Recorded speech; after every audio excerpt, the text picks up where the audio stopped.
बच्चों,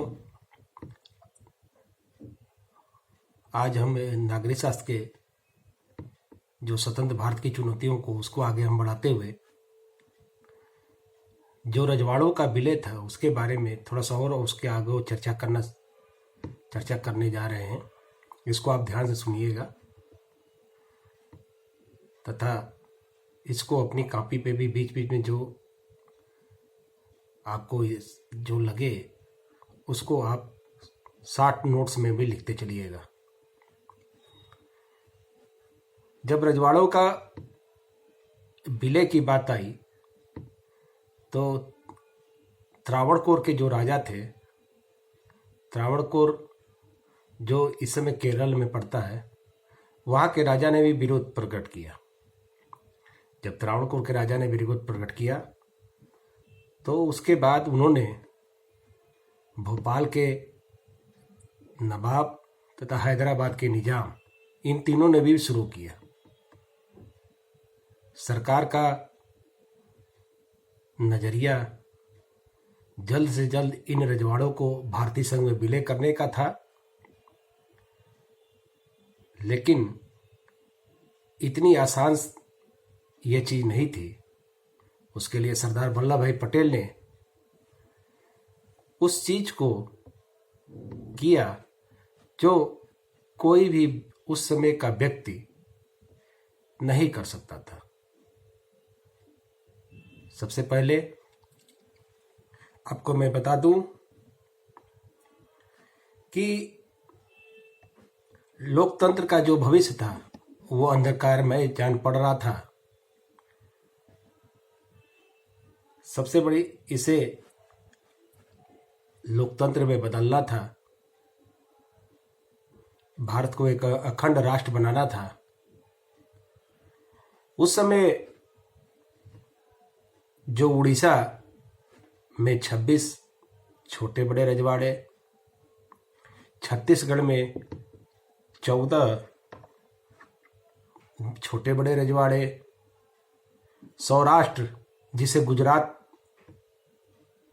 का एक प्रांत है, सौराष्ट्र बहुत बड़ा प्रांत माना जाता है। जैसे हम उत्तर प्रदेश में पूर्वांचल या पश्चिमांचल जो उसको बोलते हैं, उसी तरह गुजरात भी सौराष्ट्र में अन्य कई भागों बटा जिसका नाम बोलते हैं सौराष्ट्र। वहाँ पर रजवाड़े थे। वहाँ पर 14 बड़े रजवाड़े और 115 छोटे रजवाड़े थे। सबसे बड़ी चीज थी इनको इकट्ठा करना, इनका सीमांकन करना, उस रजवाड़ों को अपने अंदर लाना, भारतीय संघ के अंदर लाना। ये एक कठिन समस्या थी जिसको बड़ी ही चतुराई से भारत सरकार ने उस समय किया। लेकिन तब भी कुछ ऐसे रजवाड़े ऐसे थे जिनकी समस्या बनी गई। उसी रजवाड़े में ये तो मध्य भारत की या पश्चिम भारत की समस्या थी। एक समस्या एक और आई। उस समय समस्या हमारे भारत के सुदूर पूर्व में जो मणिपुर था, वहां पर एक समस्या आई।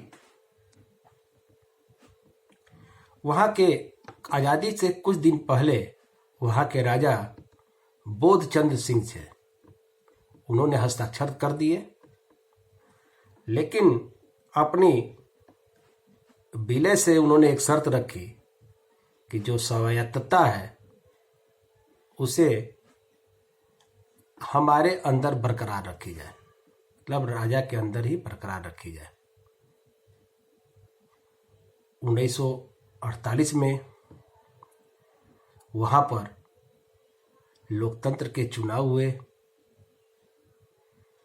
और मणिपुर एक ऐसा राज्य बना जहां पर सार्वभौम वयस्क मताधिकार का प्रयोग किया गया।